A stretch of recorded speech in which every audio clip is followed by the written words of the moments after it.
Hello from Drexel Hill, United Methodist Church just west of Philadelphia. May you find a blessing in Weekday Transcendence.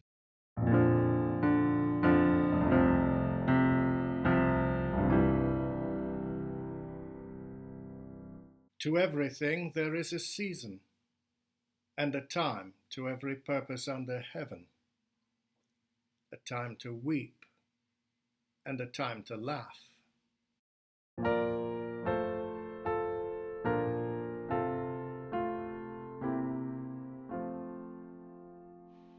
You might think that religion and humor don't mix.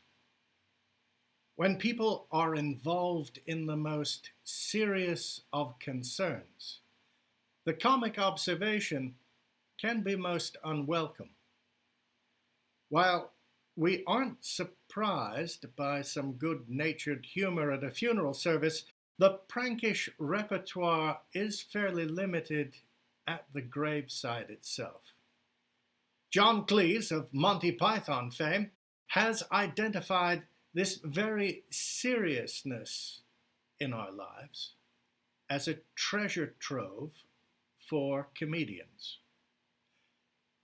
A sense of humor and the ability to laugh are not traits we normally associate with faith. If we think of a religious person, probably what comes to mind is the image of a dour, austere Puritan, rather than a jester with a wry smile and a heavenly purpose. But from ancient times, humor has been part of religion. Just listen to Ecclesiastes.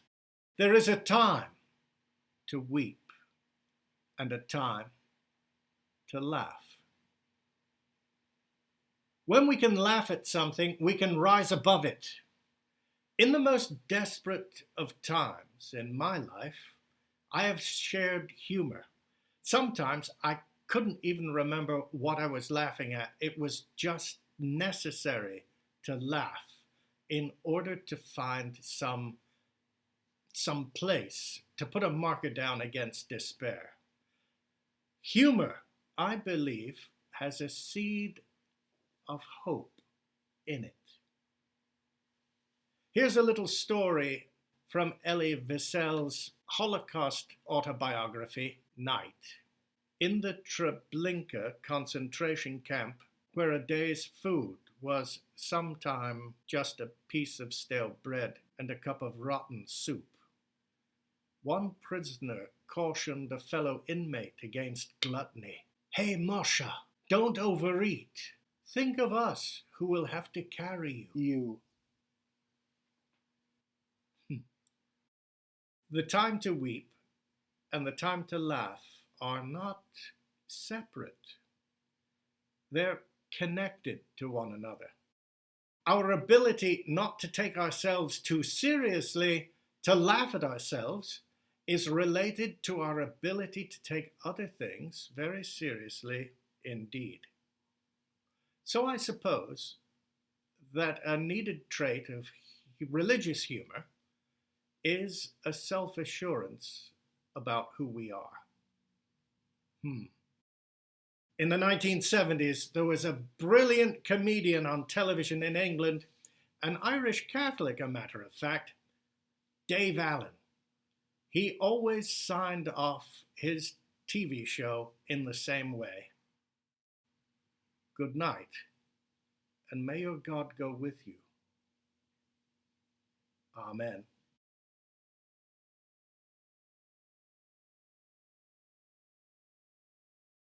Come and see us next week again at Drexel Hill, United Methodist Church, for Weekday Transcendence.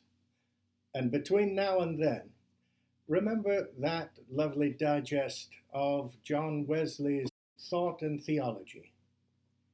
Do all the good you can, by all the means you can, in all the ways you can, in all the places you can, at all the times you can, to all the people you can, as long as ever you can.